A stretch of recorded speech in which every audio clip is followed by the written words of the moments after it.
a geek, a nerd being picked on, you could relate to the X-Men. The idea of being simultaneously special and persecuted is a very potent, powerful one. The X-Men were created by Stan Lee and Jack Kirby in 1963, but never really took off until the late 70s, with stories by Chris Claremont, art by Dave Cockrum and John Byrne, and new mutants like Storm, and especially Wolverine. He's got that whole bad boy thing going on. It's James Dean, sort of Clint Eastwood kind of attitude to him. Wolverine was the kind of character you could not have had in the 1960s because he was very much a reflection of that cynicism and sense of irony that came out of the 60s, that came out of Vietnam and Watergate. Wolverine was a superhero for Generation X. He wasn't afraid to take it to the bad guys exactly the way they would take it to you, or worse. I know as kids we were always fascinated by Wolverine's adamantium claws. But it was just the idea of having a weapon so handy all the time, never having to reach for it, just, sniff. Wolverine, in many ways, was the precursor to a darker hero. In the early 1980s, a new breed of creatures would take rough justice to new levels. It was really up to people of my generation to basically get Batman's balls back.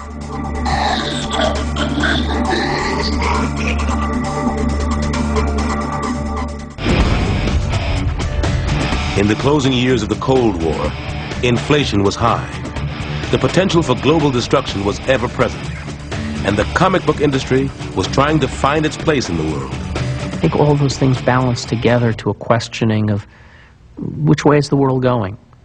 And that reflected itself in the superheroes. We couldn't accept a goody-goody coming down and doing things just because they were good. But we could accept somebody who felt some twisted emotional need to fight evil. And we could accept it with violence, and we could accept it with irony. Which is what writer-artist Frank Miller wanted to give readers. My mother says that I was somewhere around 6 years old when I walked into the kitchen and held up a bunch of sheets of typing paper I'd folded in half and stapled in the middle and said, "This is what I'm doing for the rest of my life." Miller got his big break in 1979, when, at the age of 22, he took over one of Marvel's second-string titles, Daredevil. I was very hungry to do it because it was my chance to do a crime comic, just having to be in red tights. Daredevil was a Stan Lee, Bill Everett creation from the 1960s. By day, Matt Murdock is a New York defense attorney. By night, he's a vigilante with unique powers and problems. The dude's blind, but all his other senses are heightened. So right then and there, you're like, this is one of the most implausible comic book characters on the planet. Blind guy flipping off roofs and whatnot, dressed like he's dressed. But Miller brought this really wonderful humanity to it, and the humanity came from this place of Daredevil being so flawed, just being kind of broken. I figured Daredevil had to be a Catholic, because only a Catholic could be a vigilante and an attorney at the same time. Miller turned Daredevil's sweet blonde girlfriend into a drug addict. And created a new love interest for Daredevil, Elektra, Matt Murdock's college girlfriend, now an assassin for hire. And I stole one of Will Eisner's best spirit stories of a character called Sans Serif. Stole it structurally top to bottom, but I make no excuses. He knows it, and I told him. I was always slightly in contempt of the nice girl next door who your mother was always introducing you to. It was a slut down the street that was really interesting. When Miller killed Elektra after 14 issues, fans were shocked, but admired the artistic guts it took to kill such a popular character. Later, Marvel brought her back to life. Some characters are just too good or too good-looking to stay dead.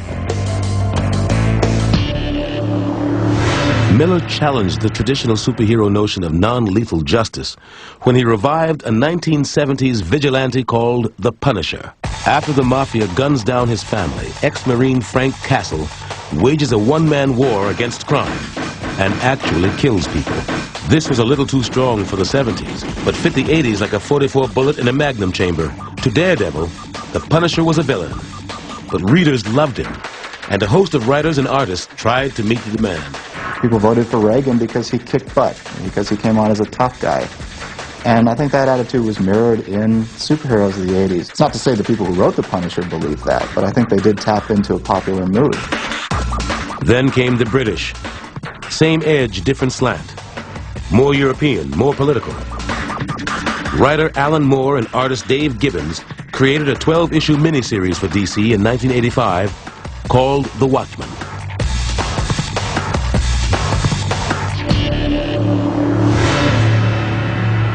Alan Moore said he was really out to kind of destroy the whole notion of not just superheroes, but heroes in general, because these are people that you trust with your lives, and nobody should do that.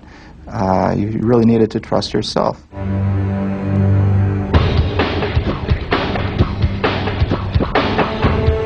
In the alternate universe of The Watchmen, superheroes are morally ambivalent, impotent, or psychotic. One of them ends the Cold War by faking an alien invasion that unites the world and kills 3 million New Yorkers in the process. Alan created this story commenting on superheroes, talking about superheroes, what they meant, and also talking about how it felt to be out on the streets in 1985 with Russia versus America, feeling like the nuclear clock was clicking closer and closer. Watchmen was the most complex and intricate superhero story ever produced. It inspired a generation of artists and writers. Most of the guys in comics lived within about 50 miles of here. So we were all at the same poker games and the same parties. And it's just, wow, how the hell did he do that? And you went home and you ripped up whatever you had done that week and just said, no, damn it, there's more I can do. Even Frank Miller felt he could do more. His next project, a 4-issue fantasy of the future, The Dark Knight Returns. It pits an aging Batman against psychotic foes and a corrupt society.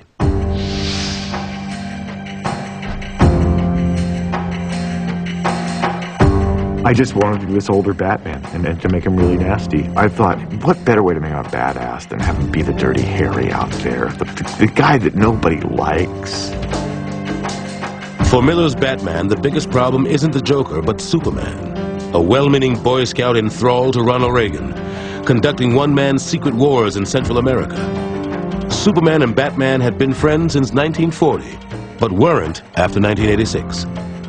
I'll gleefully take credit for breaking up the Batman-Superman friendship. Bruce has been one who enforces order in the world and believes that entropy is the natural state of existence, whereas Superman believes that order is the norm. These two people would not like each other. They just wouldn't. We felt at the time like every Batman story that could have been told had already been told. And suddenly, here's Frank. In the mainstream media, it got a great deal of attention, positive and negative, mostly positive. Within the comics industry, it seemed to be closest thing to a bar fight anybody could have asked for, in that it was quite controversial. That I actually got called up by former Batman writers saying I had ruined their character. Dark Knight has been accused of being a pro-fascist vision. I mean, that doesn't make it any less interesting as a work of art, nor does it say particularly that that's the side that Frank comes down on. I think my stuff's kind of jolly, but that's just me. The Watchmen and Batman: The Dark Knight Returns. There were two watershed books of that period. I think it was a good thing and a bad thing. I think that even though those works are both brilliant works, the traditional innocence of superheroes went out of the market at that point.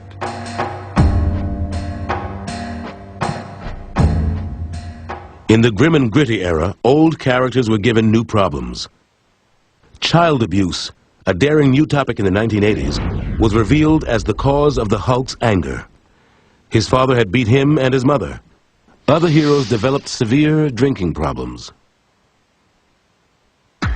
One of the biggest changes of all happened to Superman's arch-enemy.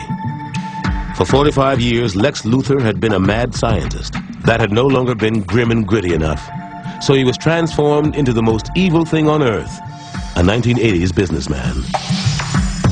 Lex Luthor's transformation reflected another concern about Reagan's America, which is the real source of evil was once again, like in the 1930s, corporate America. But maybe comics' darkest moment came when DC decided to kill Robin. Not the original boy wonder Dick Grayson. He'd been allowed to grow up, go to college, and become a character called Nightwing. This was a new Robin named Jason Todd, a replacement sidekick